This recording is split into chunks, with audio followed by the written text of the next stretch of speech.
Bé, bona tarda a tothom. Moltes gràcies de nou per ser aquí, amics de la Índia. Avui es dimarts 19 de septiembre del 2017 y vamos a dar comienzo a la séptima sesión del curso Introducción General al Reino Débico. Tenemos previstas 8 clases, esta es la séptima y como estáis viendo por el material que tocamos, simplemente se trata de una introducción. Habrá una segunda fase. No os puedo garantizar cuándo va a ser, porque todavía no lo sabemos, en la cual sí que entraremos al tocar el tema del libro de Vicente Beltrán Anglada, el Tratado Esotérico sobre los Ángeles. Tanto la estructuración débica de las formas, como los ángeles en la vida social humana y las fuerzas ocultas de la naturaleza, será lo que se tocará, pero eso será para más adelante y evidentemente no serán 8 clases, serán muchas más. Pero todavía eso está ahí. Se precipitará en cualquier momento y hoy vamos a continuar en el punto que nos quedamos en la sesión anterior. Habíamos hablado de las 12 cualidades del ángel solar, ¿verdad que sí? ¿Os acordáis?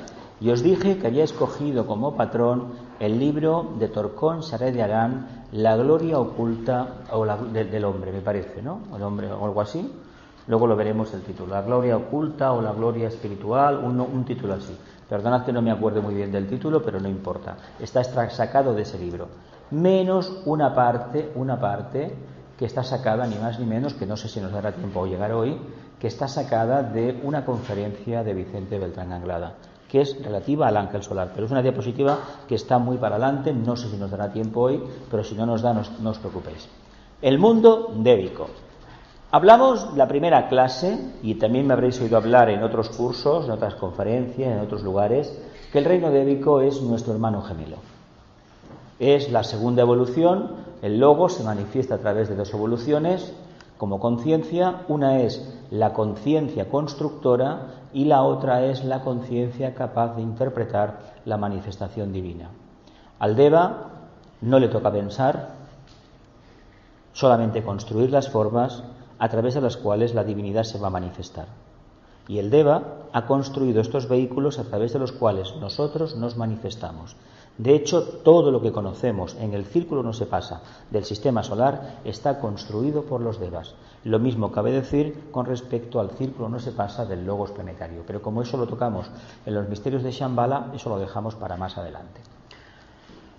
Nos quedamos en aquellas 12 cualidades que habíamos empezado con una muy importante, tener buena salud.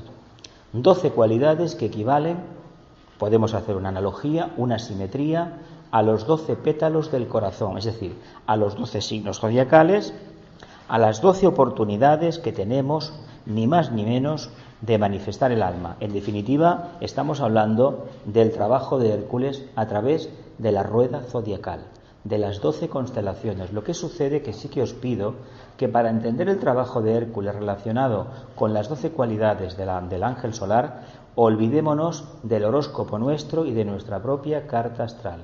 Interpretémoslo en términos de cosmología, es decir, la relación que existe en el cosmos entre las constelaciones y muy especialmente aquello que los humanos respondemos, los planetas.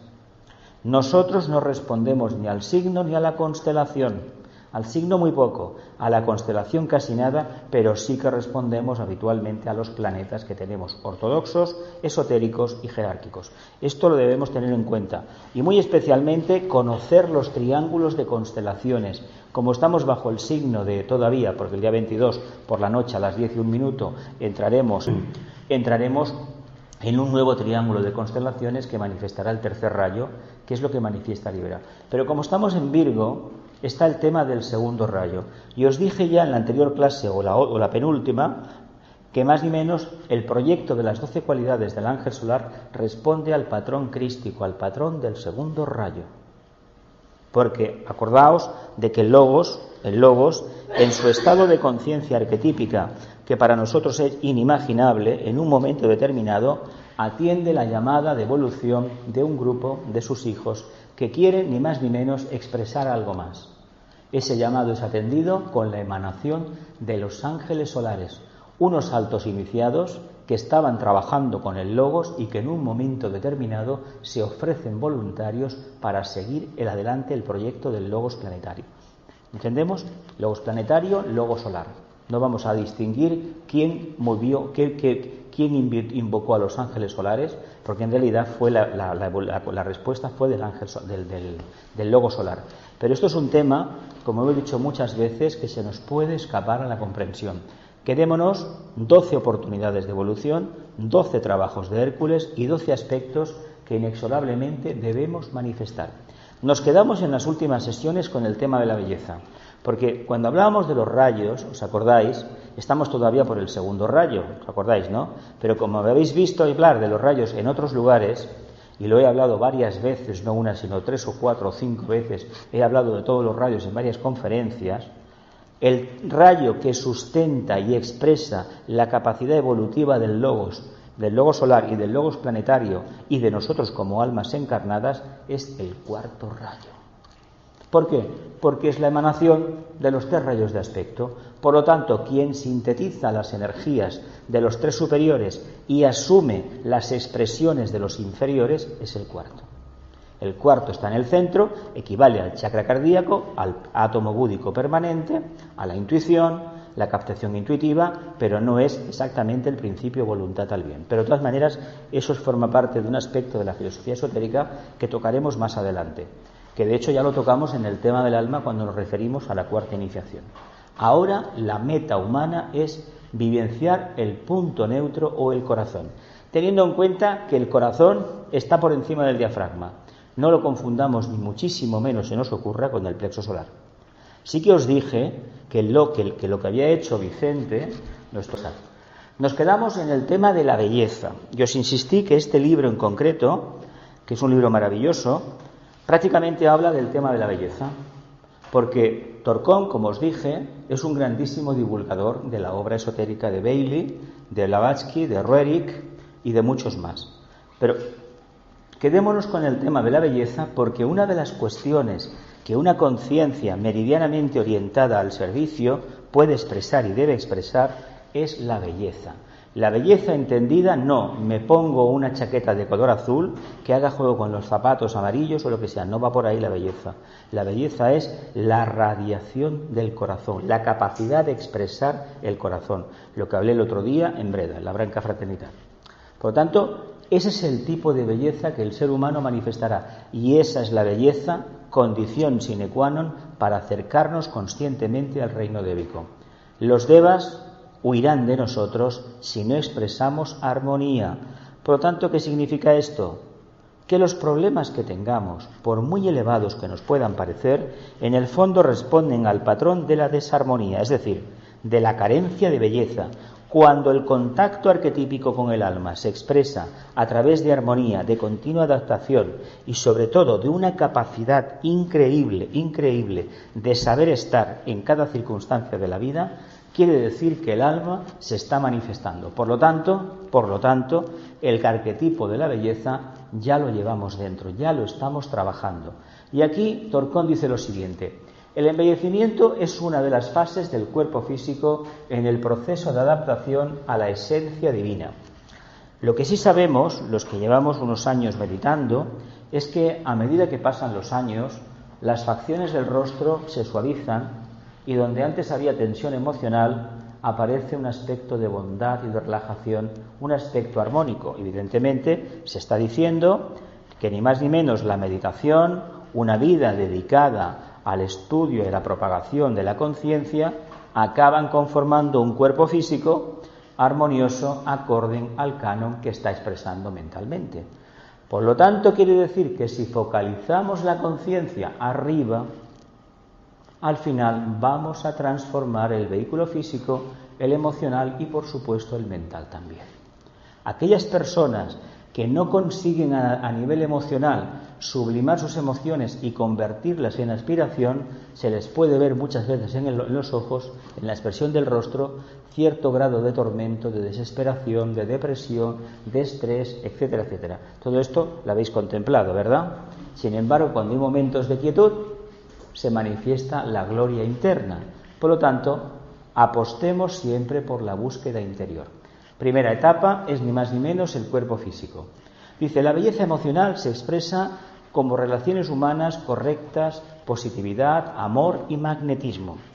El magnetismo no es lo mismo que la irradiación, El magnetismo es una cualidad que tenemos como animales que somos, el cuerpo físico, de emitir una nota vibratoria. Por ejemplo, me imagino que conocéis a una persona, habréis conocido a alguien que se dedica a la venta, un comercial. Tiene un dinamismo, una persona arrolladora, pero es una persona que a través de su plexo solar está exhalando una energía, la gente queda atrapada en ella, qué persona, qué maravilla, pero no sabe distinguir que eso no es exactamente la espiritualidad que nosotros queremos ver, la que queremos manifestar, que es muy diferente a esa.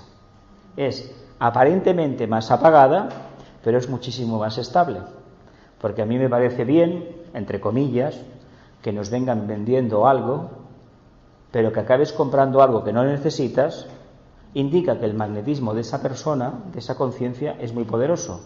Y en lugar de utilizarlo para levantar la conciencia y buscar la sublimación tuya, lo que está haciéndote es comprar, hacerte consumir. Por lo tanto, te está anulando. Este magnetismo lo tenía Franco, os pongo estos ejemplos, lo tenía Hitler, Mussolini, Stalin, Lenin y muchísimos dirigentes políticos, actores. De hecho, un actor cuando se pone en el escenario está sacando su plexo, porque está vivenciando. El que puede vivir arriba te está transmitiendo otra cosa, te transmite reflexión, te transmite valores eternos, que no te los dice con estas palabras, pero a ti te motiva esa reflexión. Aquel que te embarga en una emoción fuerte y te acaba por unos momentos haciendo perder el norte, está trabajando con un plexo muy poderoso, que en realidad tenemos que tener mucha precaución de caer en esa red. Por lo tanto, no es lo mismo el amor que el magnetismo. No es lo mismo. Lo que pasa es que lo confundimos, como confundimos un pensamiento de una emoción, el astral del mental. ¿Queda claro? La belleza mental se expresa en creatividad, en las artes y en las ciencias. Bien, me imagino que el tema del magnetismo, del amor que hemos hablado relativo al vehículo emocional, nos puede parecer bastante llevadero, pero aquí entramos en una fase de especialización, ni más ni menos la parte mental. Aquí nos podemos preguntar lo siguiente: ¿qué entendemos por creatividad? ¿Somos escultores, somos pintores, somos escritores, somos científicos? ¿O nos hemos creído que esa es la única salida de la belleza a través de lo que es la mente, de lo que es la belleza mental? ¿No será que lo que se nos está diciendo, que como discípulos de la jerarquía en el futuro debemos manifestar la creatividad, la belleza mental, a través de la creatividad, es decir, de la continua innovación, de esa capacidad que tenemos de romper los esquemas caducos, todo aquello que no pueda expresar el potencial del alma? Por lo tanto, esta belleza mental, las artes, no las entendamos como hasta ahora, sino que cualquier trabajo de buena voluntad, de relación con los demás, ha de ser básicamente creativo. Y aquí la palabra creativo indica ni más ni menos que se manifiesta el alma. Por lo tanto, la creatividad y el servicio se parecen bastante. ¿Veis cómo todo está interrelacionado? Las ciencias. ¿Qué tenemos que ser científicos? Pues voy a poner un ejemplo. Imaginaos un momento una ama de casa. Se le presentan invitados en casa y no tiene nada preparado. ¿Cómo va a demostrar, cómo va a poder? Es la prueba que se le hace a cualquier estudiante de cocina o de pastelería, se le ponen los ingredientes y aquí está el menú. Espabilate, haz todo esto. Ingredientes tienes, espabilate, tu creatividad para adelante. ¿La habréis visto en televisión? Pues en las escuelas estas se hace esto, la prueba final. ¿Por qué? Porque ahí sale tu inteligencia, ahí sale tu capacidad de investigación. Tú tienes que hacer un menú. En el caso de la mujer, de la ama de casa, se le presenta: en la nevera tengo esto. Vamos a ver, ¿cuántos somos? Pues con eso tienes que demostrar tu creatividad, tienes que hacer algo armonioso, bello, hermoso y sobre todo pensar mucho, tener una cabeza bien plantada y sobre todo capacidad de superación. Esto con esto no lo puedo mezclar, esto con aquello sí, para crear platos y sabores armónicos, ¿verdad? Tanto, sintéticamente, ¿qué es? Belleza. Le llamamos belleza, pero detrás está el sentido crítico, el sentido científico de investigación, de superación y, por supuesto, esa capacidad irradiatoria que le llamamos creatividad. Por lo tanto, a nivel mental, que aparentemente nos choca, porque eso de las ciencias lo asociamos a las matemáticas, a la física, al análisis matemático, llenas las pizarras llenas de análisis de fórmulas matemáticas. No, eso tiene una plasmación práctica y es hacer las cosas bien, pero con sentido común. Eso sería la belleza a nivel mental. ¿Lo veis así o no? Sí. La belleza intuitiva se expresa a través de las facultades divinas: psiquismo superior, pureza, unidad, esfuerzo, contacto con el plan y propósito de la vida. Venga, ¿cuáles son las cualidades psíquicas clásicas? Los que habéis estudiado Raja Yoga, ¿cuáles son? No, psíquicas. Cualidades psíquicas clásicas, ¿cuáles son? ¿La concentración? No, eso no es. Eso es el procedimiento para llegar a la meditación. ¿Qué cualidades hay? Cualidades psíquicas. ¿Tú las sabes? Sí que las sabes. Venga, di una, va. Pues visión. Eso se llama clarividencia, ¿no? ¿Y oír cómo se llama? Clariaudiencia. Bien. Y coger un objeto y adivinar su pasado y por quién ha pasado, ¿cómo se llama? Psicometría. ¿Qué más? Y la percepción de pensamientos. Telepatía. ¿Cómo se llama? Esa capacidad de, por ejemplo, proyectar la mente dentro de un libro en un estante y la página tal. Eso es un ejercicio de Raja Yoga. No habéis hecho nunca nada de esto, ¿no? Claro, si no entrenamos la mente, el alma va a decir que por aquí viene, mañana. La percepción de pensamientos sí que se percibe a veces. Entonces, esta belleza intuitiva, esta belleza búdica, los siddhis son de carácter superior. Será clarividencia superior, clariaudiencia superior, será psicometría de tipo superior. No estará enfocada y expresada a través del plexo solar. Son facultades de los chakras superiores y solamente lo tienen aquellos discípulos que están realizando un trabajo de servicio, que lo demás, las fases anteriores, las han alcanzado con éxito. El tema de la meditación exige mucho esfuerzo. Hoy en día no se enseña en una escuela esotérica, por lo menos en la Arcana, a desarrollar los siddhis, ni mucho menos. No se sigue esa técnica. Se sigue la técnica de manifestar y de construir la Antakarana. Una vez está hecho eso, lo que se le dice al estudiante, lo mismo que la Bailey le sucedió, que cuando el estudiante está preparado, no os preocupéis que aparecerá el jefe, el maestro. Y el objetivo de ella era preparar estudiantes para que los maestros los cogieran en sus arrans y le continuaran la enseñanza. Hay ciertos tipos de enseñanza que no se dan en el plano físico, se dan en las ramas. En diferentes etapas se va aprendiendo. Pero aquel estudiante que tiene la creatividad, tiene conciencia creativa y un verdadero sentido científico, es el que al final acaba descubriendo las claves y acaba teniendo esas facultades que para unos son maravillosas y para los que los tienen resulta que no son nada. Porque es una consecuencia. Claro que es una consecuencia. Nos hemos quedado, por ejemplo, con la idea de que tenemos que levitar, ¿verdad que sí? Imaginaos por un momento que yo he levantado los brazos y me sostuviera en el aire aquí. Tendríamos la sala llena, ¿verdad? A ver el espectáculo. Pero realmente, ¿qué estaríamos haciendo? ¿Estaríamos expresando el alma? Yo creo que no.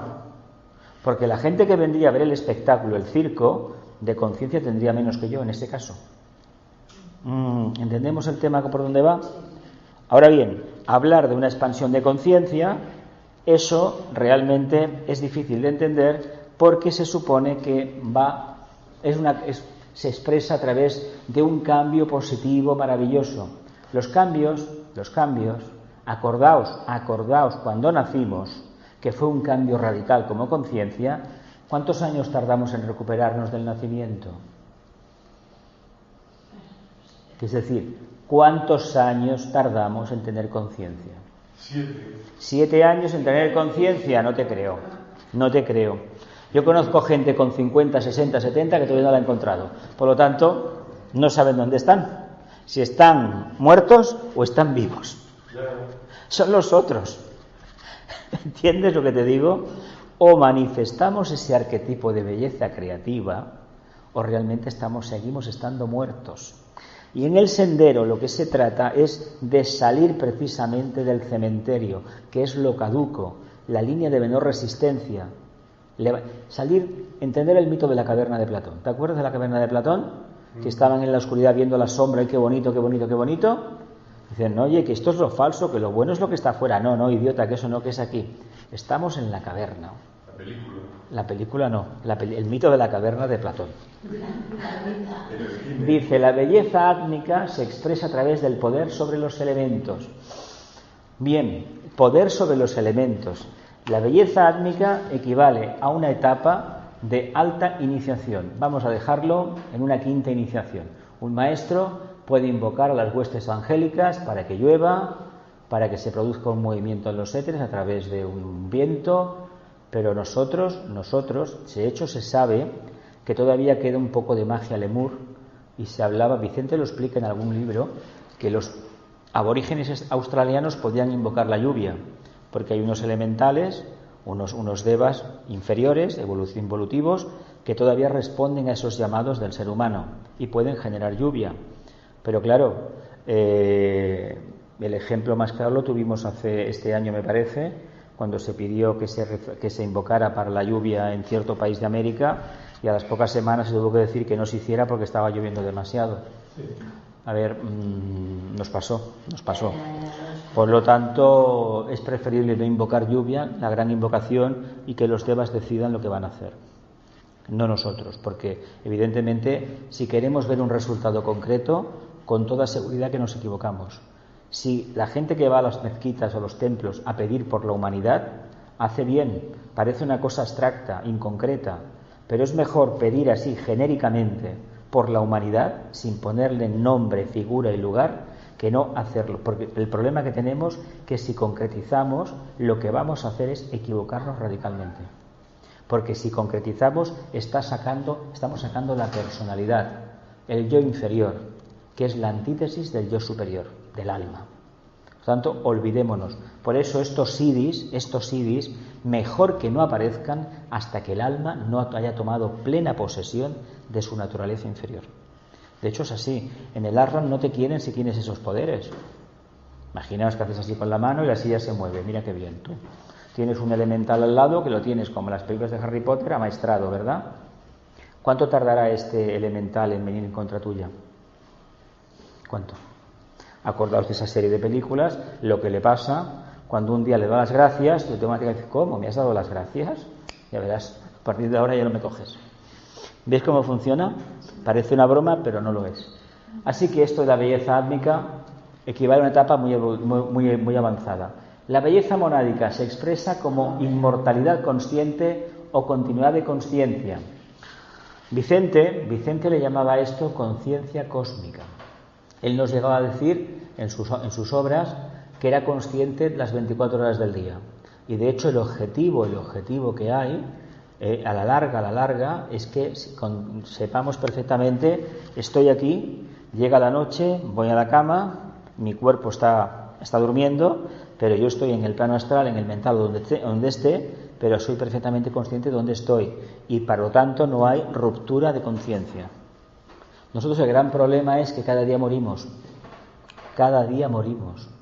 porque el hecho de dormir implica que no somos capaces de mantener la conciencia.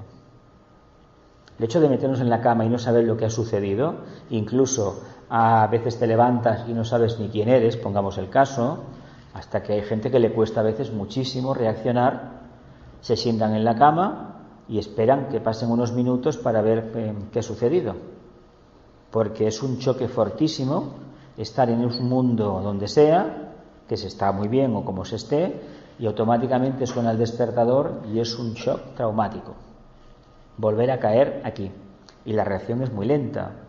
Claro, kármicamente no nos merecemos tener conciencia, porque no hemos desarrollado precisamente la expresión del alma. No hemos manifestado la belleza interior. Por tanto, si esta belleza interior no se ha manifestado, no podemos evocar aquello que no tenemos todavía. ¿Qué nos queda que hacer? Continuar trabajando, ¿verdad? Trabajando, picar piedra, exactamente. Ya veo que en muchas partes que la gente habla de picar piedra por internet y todo. Digo, ay, cuando yo empecé hace 20 años con la picar piedra y sobre todo con reivindicar el derecho a equivocarme, que ahora escucho gente que también lo dice, me alegro muchísimo, Me alegro mucho. Dice, la belleza divina se expresa como la aptitud para fundirse con toda la vida, con la totalidad de la vida. ¿Qué le pasa a muchas personas bien intencionadas, muy místicas, que dice que aman a toda la humanidad? Técnicamente no se puede amar a toda la humanidad porque el corazón no aguantaría eso. El plexo cardíaco no aguantaría esa presencia. ¿Os imagináis lo que sería para un discípulo, un grupo de unas 200, 300 personas, tenerlas incorporadas en su conciencia? Recibiría todos los inputs de ellos, positivos y no tanto. ¿Y eso qué le generaría a él?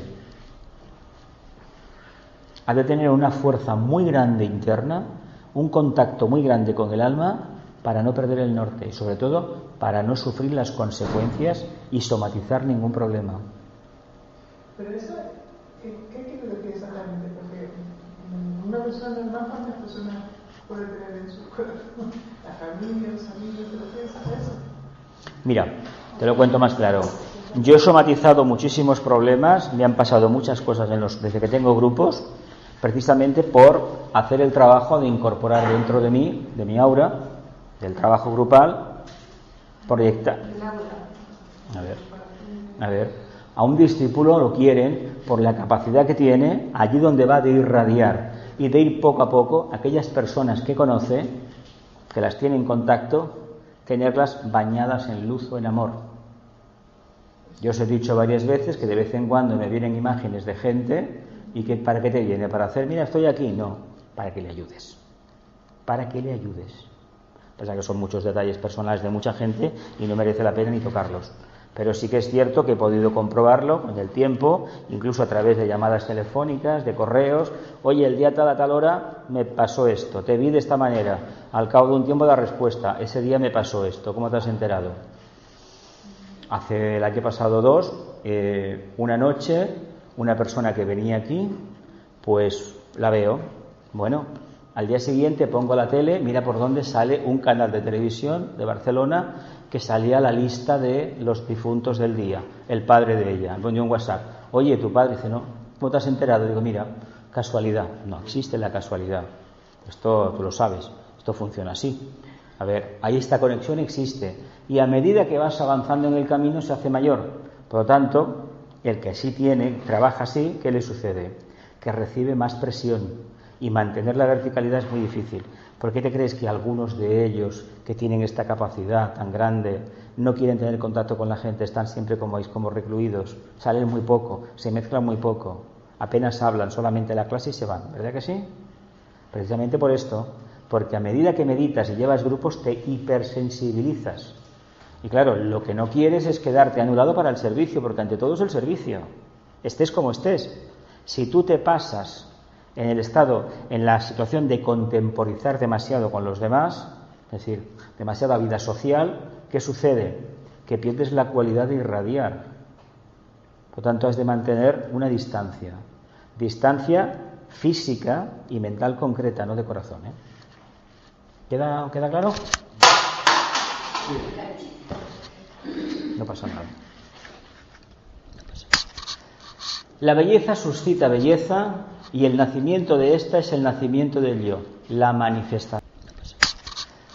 La belleza suscita belleza y el nacimiento de esta es el nacimiento del yo, la manifestación del yo. Entonces, a partir de ahora, ¿qué vamos a hacer con el tema de la belleza?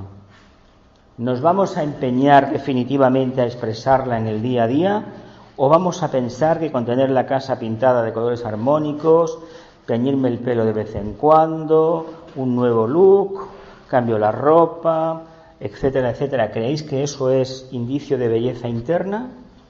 ¿O es una escapatoria porque la belleza interna cuesta mucho de conseguir y es muchísimo más fácil someterse a cirugía estética, por ejemplo, o a otros asuntos, antes que cambiar radicalmente? ¡Qué silencio! Habla por sí solo. No, yo estaba pensando que cuando tienes belleza interna, de todas formas, luego se irradia hacia afuera. Claro, es lo que hemos visto en esta descripción, estos 8 puntos, que cuando uno, por ejemplo, está en verdadero equilibrio, el cuerpo físico, la cara le cambia, la cara es el espejo del alma y los ojos son las ventanas, y se nota perfectamente. Y aquellas personas que, por ejemplo, no quieren que nadie los mire los ojos, bueno, o que llevan gafas oscuras continuamente, por el miedo que pensará la gente de mí. De todas maneras, os digo una cosa, por muchas barreras que uno ponga, en el camino no es el camino de las barreras, es el camino de las puertas abiertas. ¿Continúo? El arte verdadero es el lenguaje del yo superior. Arte verdadero es el lenguaje del yo. Claro, si el arte lo reducimos nada más a la expresión plástica que todos conocemos, es decir, los cuadros, la arquitectura, las figuras armoniosas, la escultura, etcétera, el punto de vista clásico, la música, etcétera, etcétera, nos daremos cuenta que ha habido un cambio radical en los últimos 100 años respecto al tema del patrón de arte. De todas maneras, arte es expresión precisamente de la cualidad armónica de la conciencia, saber estar en el punto medio, en este caso es el punto 4, es decir, cuarto rayo, no tanto expresado como esa capacidad que tenemos de crear objetos que responden al patrón interno, sino la capacidad que tiene nuestro chakra cardíaco, nuestro plexo cardíaco, de irradiar, de expresar amor, luz y voluntad al bien. Específicamente, lo que expresa el corazón es la beatitud, el estado de beatitud, que es un estado como la contemplación, prácticamente. Llamamos en el Raja Yoga contemplación, inspiración e iluminación, ¿no? Me parece que era, o iluminación e inspiración, una cosa así. Pues la beatitud es ese estado de la conciencia plenamente activa en el plano búdico, subplano del físico cósmico, Por lo tanto, entendamos que ese patrón de conducta, de expresión, de servicio, es el que tarde o temprano deberemos abrazar. Por eso era tan importante llegar a la cuarta iniciación, al estado de aratado. ¿Por qué? Porque ahí se empezaba a trabajar ese trabajo, esa dimensión nueva. ¿Nos puede quedar lejos? Evidentemente que sí, pero empecemos ya a trabajar como si el arte fuera la verdadera expresión de nuestro yo. El lenguaje que utilizamos es armonioso. ¿Por qué se le pide a un discípulo, por ejemplo, que diga palabras no almibaradas, ni halagüeñas, ni enjabonosas, ni pringos, nada de eso, sino palabras armoniosas? Que no blasfeme, por ejemplo, que no diga cosas malsonantes. ¿Por qué se le pide esto? Porque hay gente que es hipersensible al lenguaje, pero el discípulo debe saber distinguir una cosa de la otra. El pan y el vino, ¿verdad que sí? Pero el maquillaje es ninguno, Es decir, ser sinceros ante todo. La máxima alegría que una persona puede experimentar es tomar contacto con el yo superior de otra persona a través de su propio yo superior. ¿Sabéis cómo funciona la curación esotérica, por ejemplo? ¿Sabéis lo que dice Tibetano? Una de las cosas que dice Clara Tibetano en el monumento de la curación esotérica, una obra de arte maravillosa como libro científico. Yo, aquí, la personalidad, el yo inferior, se alinea con el yo superior. Con el yo superior, por encima de la cabeza física, ¿verdad que sí? Desde ahí lanzo un hilo de luz al yo superior de la persona a la cual quiero ayudar, de alma a alma, y que como alma decida qué va a hacer. ¿Entendemos? Es muy diferente de lanzar la energía directamente a un chakra de otro. No tenemos ningún derecho a meternos donde no nos llaman, Las buenas intenciones son buenas intenciones, no son resultados. Y a veces una buena intención es peor que un mal pensamiento, Y me diréis que no, porque claro, la gente buena, la fuente buena, si es tan buena, realidades, no proyectos. Proyectos tenemos todos, no sirven para nada. Si no se cumple, no valen para nada. Dice, solo el arte puede crear un contacto entre un yo y otro yo. La armonía, la belleza. Si no hay belleza, no hay armonía, los devas no trabajan, ¿verdad? Si no trabajan los devas, ¿qué clase de comunicación vamos a establecer? Ninguna. ¿Por qué no trabajamos con los elementales, con los devas? A ver, Si tuviéramos verdadera belleza, si este objeto se hubiera roto, el Deva me lo hubiera arreglado, ¿verdad que sí? ¿Verdad que sí? ¿Sí o no? He conocido gente, no es broma, casos concretos que invocando a los Devas han conseguido arreglar un tractor, No es broma. Y a mí me han pasado cosas que mejor no cuente. Buenísimas en este sentido. Invocando a los Devas y al cabo de unas horas aquello funcionaba. Otras veces no, otras veces lo he tirado y punto. Así de claro. Mala comunicación. Solo el arte, es decir, la armonía, la creatividad puede generar un contacto entre un yo y otro yo.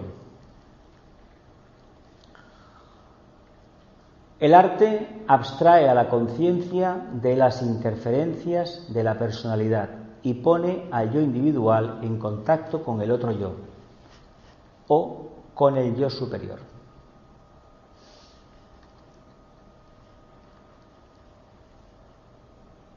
¿Qué significa el recuadro este? Es muy sencillito, A través del arte podemos acceder a nuestro yo. A través de la manifestación del alma, el arte lo dejamos... Él habló mucho del arte, como igual que Nicolás Roerich, porque es el cuarto rayo. Lo que pasa es que no lo entendamos el arte tal cual. Nicolás tuvo una plasticidad creativa magnífica, unos cuadros que son una preciosidad todos. Torcón era músico, era meteorólogo, era científico, era un escritor, conferenciante, etcétera, etcétera. Pero básicamente la capacidad que tenemos irradiatoria de vivir en el corazón nos sustrae de la influencia de la personalidad. Evidentemente, para llegar ahí hay que olvidarse de la personalidad. Y eso nos permite establecer contacto con otra personalidad o con otra alma. Es preferible establecer contacto de alma a alma, ¿no? Diría yo. Lo que pasa que, los latinos tenemos el pequeño problema de que nos gusta muchísimo hablar, nos gusta mucho contemporizar, sobre todo en España, en los veranos, las primaveras, salir a la calle, las tabernas, las terrazas, ¿verdad que sí? ¿Es negativo? No lo es. No lo es. Es una forma que tiene esta civilización precisamente de expresar qué energía. Pues esa que tenemos ahí. Esa. No tiende de otra. Habrá gente en otro país, los países nórdicos, por ejemplo en Finlandia, pues bueno, hubo un presidente hace años y hace décadas que había celebrado algún consejo de ministros en una sauna. Bueno, mira, porque el señor Kakkonen, ¿verdad que se llamaba? Hace ya muchos años, en los años 70, se contaba que más de un consejo de ministros lo hizo con sus ministros en la sauna. ¿Por qué?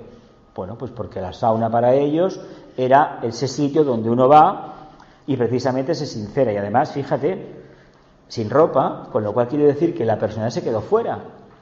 Es un símil muy interesante, pueden establecer muchas analogías, Un ambiente placentero, pues allí hablaban tranquilamente. En Roma o en Grecia también. Sí.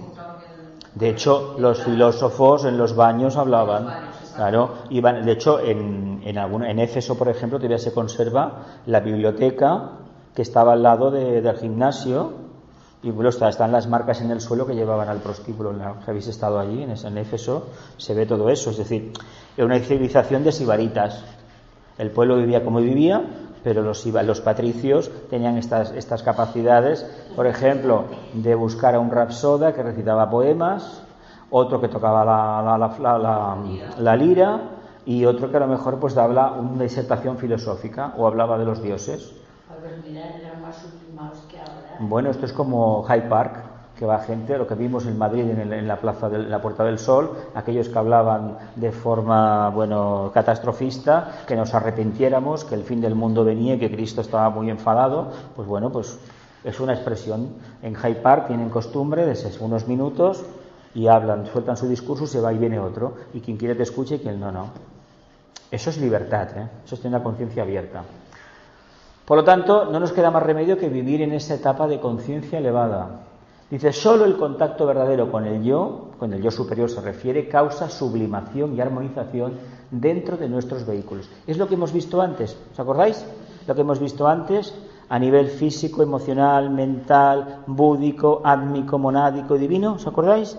A diferente escala, nosotros podemos hacer esa transformación divina teniendo en cuenta que no estamos en ese nivel, pero podemos captar algo que nos puede parecer que es de ese plano, pero en el fondo será búdico, que es lo que máximo en este momento evolutivo podemos alcanzar. Porque imagino que no tengo ninguna quinta iniciación delante, ¿verdad? Tú eres maestro, Santi. Pero en esta encarnación no lo eres, que no te veo la estrella girando. Igual es que ya no gira. Bueno. Dice, el arte abstrae la conciencia de la interferencia. Dice, solo el contacto verdadero con el yo causa sublimación, armonización dentro de nuestros vehículos. Por lo tanto, no nos queda más remedio que manifestar el alma. Y además, se nota aquellas personas que se les ve un poco el alma, ¿verdad que no chirría la personalidad, el emocional por aquí, el físico? No, cuando dicen una cosa la cumplen, ¿verdad? No tienen que ir tirando del emocional, del físico, el físico cansado, el otro que no quiere, aquel que se cansa. No. Quedo contigo. Y si no puedo ir, cojo el teléfono y digo, oye, mira, ha pasado esto, o te doy una explicación. No aquello de pasé porque no me acordé. Es decir, no me acordé hoy en día. Bueno, hay gente que tiene poca memoria. Pero también tienen poca memoria porque ve una cosa muy fuerte, porque no la quieren tener. ¿Por qué? No la quieren tener.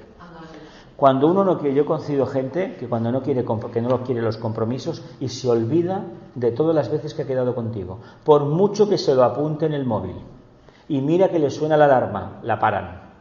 Cuando uno no quiere tener compromisos con nadie, la memoria, bueno, le ayuda ¿a qué? A olvidar, a perderse. Solo un artista de verdad puede llegar al yo verdadero de otra persona. Solo alguien que manifiesta el alma puede manifestar, conocer el alma de los demás. ¿Creéis esto factible en este momento evolutivo vuestro? ¿Tenéis indicios claros de que está sucediendo así? ¿O simplemente de momento es una información más que tarde o temprano habrá que manifestar o olvidar? U olvidar. ¿Qué? ¿Silencio? Uy. Dice, este rayo se convierte a su tiempo en el sendero para los demás, a fin de que viajen hacia sus yos verdaderos. ¿Qué os contaba antes? Que el que lleva un grupo tiene que ¿qué? Incorporar. ¿Para qué? Para que esa confianza que emana se convierta en el sendero de los demás. El Nazareno imprimió tal carácter en sus apóstoles que todavía después de 2000 años todavía sigue esa energía, igual que con el Buda, igual que con todos los grandes avatares de Vishnu.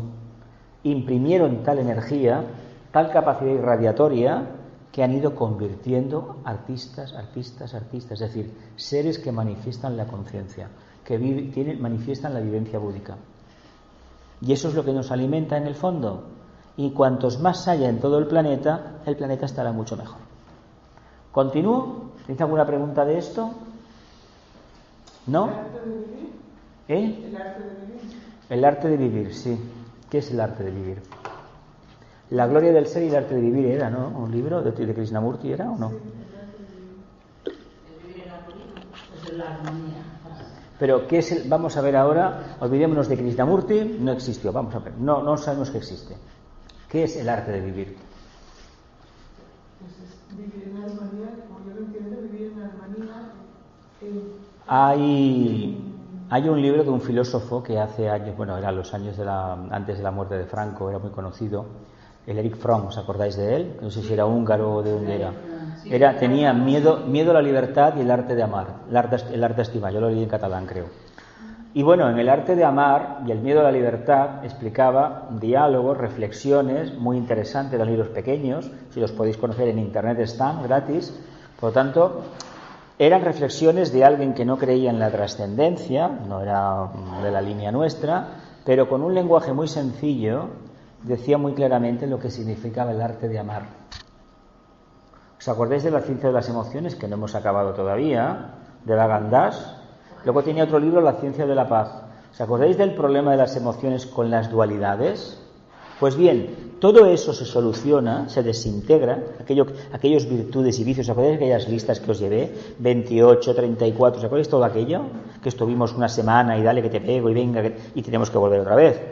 Pues todo eso se soluciona cuando se manifiesta el verdadero yo, cuando ese es un auténtico artista, cuando el alma está fuera, cuando la conciencia búdica, lo mismo que dijo Vicente con otro lenguaje, pero en el fondo equivale a la misma convicción. Lo que pasa es que él es muy didáctico, trató con gente de diferentes niveles. Vicente tuvo que adaptar el lenguaje muchas veces a la audiencia, porque se daba cuenta que había gente que no lo cogía, y tuvo que hacer la presentación para un país latino como el nuestro, muy emocional por otra parte. Como no quería la jerarquía ya bibliotecas ambulantes, porque los maestros no los quieren porque no les pueden enseñar nada, prefería gente bien intencionada, con un despertar manifiesto de conciencia, y a través de la sublimación de sus emociones hacer la transmutación al plano búdico, ¿verdad que sí? Pues esa es la presentación que nos hizo del Agnya Yoga, maravillosa. La de Roerich es diferente, son pensamientos simiente. Tú los analizas y cuando pasan años sabes lo que es. A mí me impactó mucho uno de las hojas del Jardín de Moria. El conocimiento está estructurado en la conciencia.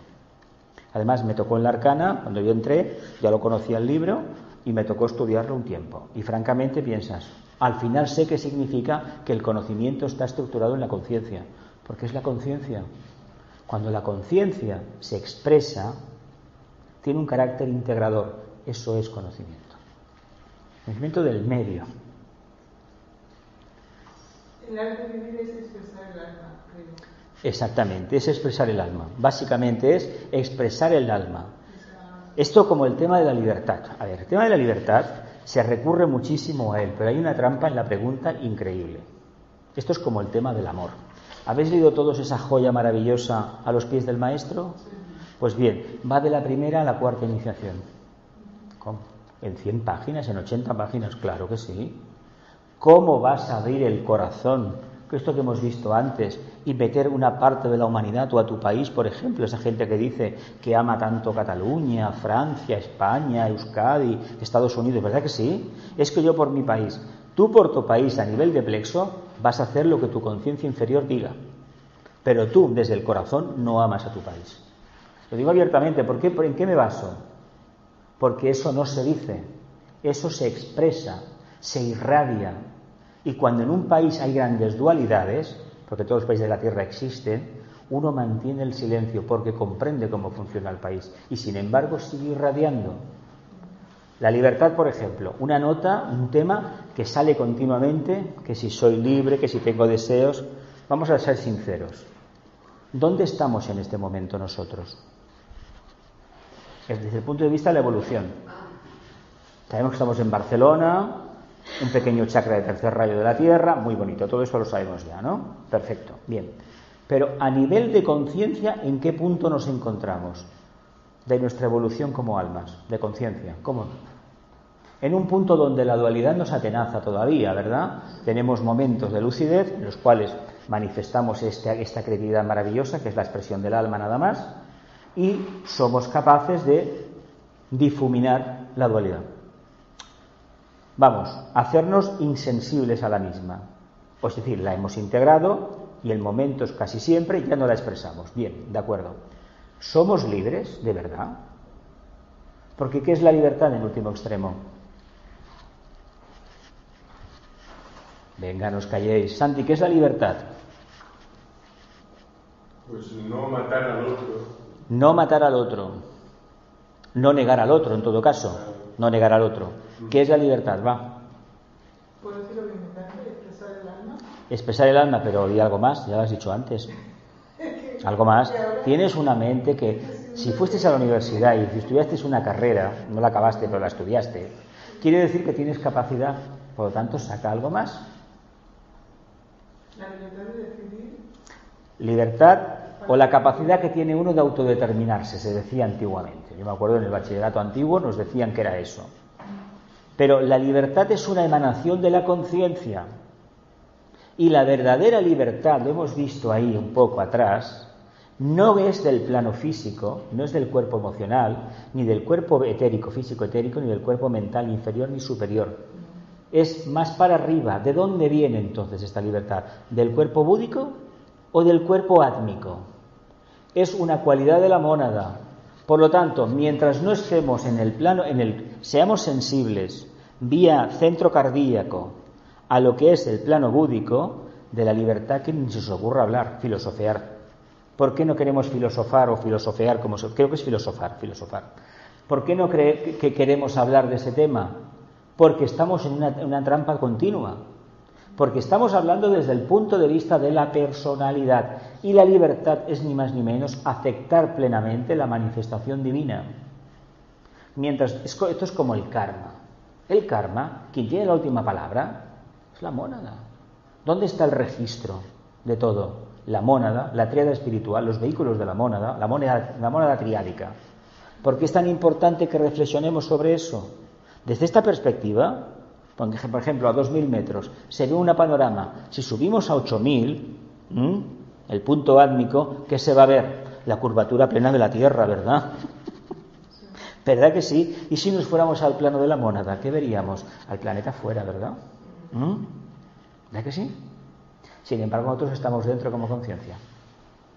Por lo tanto, el problema que tenemos con el tema de la libertad, que se puede asociar al tema del arte, de expresión de conciencia, es que mientras no respondamos al principio átmico, a la voluntad al bien, a la voluntad divina, en este caso también que se le llama, el tema de la libertad no existe.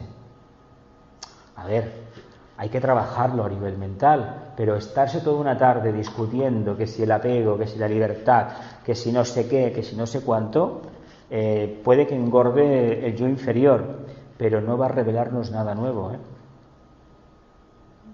Se trata de que esa actitud invocativa, que es expresar la conciencia, fíjate, la serena expectación es una actitud invocativa. Por eso Vicente insistió tanto, pero invocativa ¿para quién? ¿Para la conciencia superior o también para el reino débico? Para los dos. Mientras no estemos en la capacidad de expresar, ser verdaderos artistas de nuestra vida, verdaderos artistas, realmente va a ser muy difícil que el reino débico se acerque a nosotros. Se puede acercar por karma antiguo, de vida de la época atlante, pues el pequeño elemental que te funde las bombillas o te quema la nevera o el ordenador o hace trastadas en la escalera o para el ascensor, mira. Pero no es el verdadero ángel que nos tiene que venir a nosotros, ese no es. El otro nos vendrá si manifestamos belleza, si los ángeles son hipersensibles, hiper. Conocéis el arquetipo cancerino, ¿verdad? Todo le molesta, ¿verdad que sí? ¿Sí o no? Hipersensibilidad. Pues el Deva es mucho más hipersensible. Qué curioso, ¿eh? La humanidad, la masa, tiene esta característica, hipersensibilidad. No reivindica el aspecto Leo, ¿verdad? ¿Y qué le pasa al Deva? Que es tan sencillo que no tiene mente. No tiene mente. ¿Cómo tenemos que actuar con ellos? Manifestando verdadera belleza interna, que se plasma objetivamente en nuestra actividad. ¿Continúo? Nos queremos convertir en el camino, en el sendero, porque aquí rayo y sendero es lo mismo. ¿Lo veis? ¿Lo vemos? ¿Sí? La belleza se manifiesta en 7 fases. Esto es una forma que él tiene de expresarlo. Esto responde al canon clásico de la belleza. En forma de arquitectura o escultura, sonido y música, color y pintura, movimientos y danza, ceremonias, palabra y pensamiento, y vida en la vida o en el acto de vivir. La vida o en el acto de vivir. Una pregunta indiscreta. ¿Sois conscientes de que estáis vivos? ¿O no? ¿Sí? ¿Seguro? Bueno, si hay que puntuar de 0 a 9, ¿qué le pongo? ¿Un 3 o un 4? 5 no. No. Como mucho un 4. Arquitectura, escultura, sonido y música, color y pintura, movimientos y danza, ceremonias. ¿Qué significa la arquitectura o la escultura? ¿Crear con qué? Con lo más sólido, ¿no? ¿Verdad que sí? Aquí en Barcelona tenemos muchísimos monumentos, esculturas, y hay algunas, el Desconsol de Clarà, que estaba aquí en la Plaza Cataluña, que está la copia, Desconsol, aquella mujer que está con aquella postura tan especial, que ahora está la original en la puerta del Ayuntamiento, en la entrada, Barcelona. Y bueno, pues habrá alguna más que ahora mismo no recuerdo de danza. Bueno, el Ángel de Barcelona, Y luego hay esculturas modernas que, bueno, por todas partes, ¿no? ¿Sí? Y de arquitectura pues tenemos ejemplos muy bonitos, ¿no? De casas muy armoniosas, edificios modernos muy armoniosos, como el de la Plaza de las Glorias, más con una luz maravillosa, parece un cohete que va a despegar, muy hermoso, cuando se pone de colores. Y en el Sánchez he visto desde arriba. Y además es un edificio que, si lo miráis bien, a mí me recuerda a la Fuente Mágica. Yo no sé si el señor Nouvel se inspiró en ello, el arquitecto francés que la hizo, pero francamente a mí me recuerda la Fuente Mágica, la fuente del señor Boigas, porque los colores que he visto allí también los he visto en la torre esa. Y es increíble cuando empiezan los rojos, los violetas, los morados a subir. Es una preciosidad como lo hacen, son cristales, las luces, y hacen una maravilla. Eso sería una capacidad armónica de expresar el arquetipo del cuarto rayo, de expresar belleza.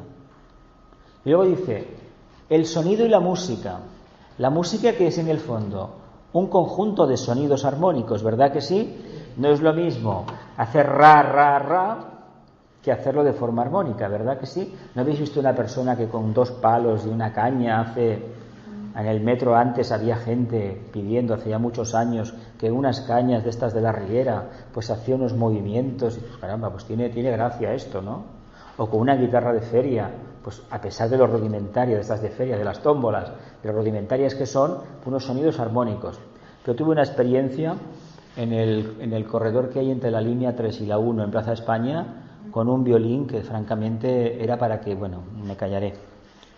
Y luego en otra persona, en la estación de Sarriá, cantando un aria, que aquello, tenemos que vivir todos. Es curioso que han puesto primero el sonido antes que el color en la pintura, porque yo el color en la pintura la veo como más terrenal, ¿no? Más terrenal. Sí. Pero hay una conciencia, un deva, que manifiesta ese color.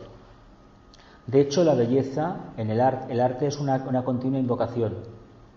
Aunque el pintor o el escultor tengan una idea aproximada de lo que quieren hacer, realmente en los casos más destacados se sabe. Además, Miguel Ángel creo que fue el que dijo, solamente he quitado lo que sobraba, ¿no? del mármol. A ver, pero para eso hay que tener un nivel de conciencia muy elevado. He quitado lo que sobraba, sí, vale. A nosotros nos dan, por ejemplo, un bloque de piedra o de mármol o lo que sea, y coge un martillo, me dice a cincelar a ver qué sale. Pues seguramente que nos saldrá, en mi caso concreto va a salir poco. Y además es curioso porque en aquella época las esculturas, sabéis que eran sinceras. ¿Sabéis lo que significa, no? La palabra sincera, ¿de dónde salió?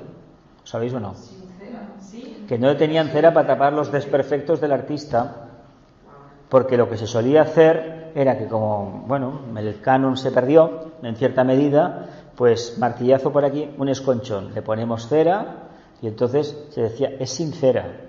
Es decir, una persona sincera no tiene aderezos, ¿verdad? Eso es muy difícil, porque la cera, en este caso, ¿qué tapa? Los desperfectos. ¿Qué hacemos los humanos? Pues aparentar lo que no somos, ¿verdad que sí? Por lo tanto, queremos convertirnos en un patrón, por ejemplo, de armonía como el David de Miguel Ángel, o por ejemplo el hombre del Vitruvio, o las estatuas de Fidias, si las habéis visto, las copias que hay allí en Olimpia, en Grecia, son un estado de belleza que dices, vamos a ver, no es posible que esta gente hace 2000 y pico de años tuvieran este cuerpo físico, porque la alimentación era la que era. Que si eran vegetarianos, pues si la agricultura era rudimentaria. Esto es como lo mismo que decir que los ejércitos del emperador eran miles de soldados. Vamos a ver, de cada 100 niños que nacían, morían un porcentaje abrumador. Por lo tanto, eso de que los ejércitos de Alejandro Magno eran miles y miles y miles, no había recursos para tanta cosa, porque la agricultura no funcionaba a estos niveles, que era imposible, ni tampoco había forjadores para las armas, etcétera, etcétera. Eran grupos reducidos. Nada más, así de claro. Color y pintura. Bueno, hemos quedado en el sonido y la música. A ver, un violín sonando, por ejemplo, tiene una nota armoniosa, ¿no? Si el instrumentista lo sabe, lo domina, expresa algo. Pero cuando ya hay 7 o 8 violines y no notas que son 7 o 8 violines, Claro, ahí se ve el trabajo de la armonía, cómo funciona. Por eso al Logos se le llama el maestro músico. También al gran matemático, el arquitecto del universo, pero todo habla de lo mismo, el gran creador por excelencia. Porque él consigue que toda su creación emita una nota y cuando la emite, él se retira. Cuando llega a emitir la nota final su creación, quiere decir que como sus hijos somos capaces de emular al Padre y automáticamente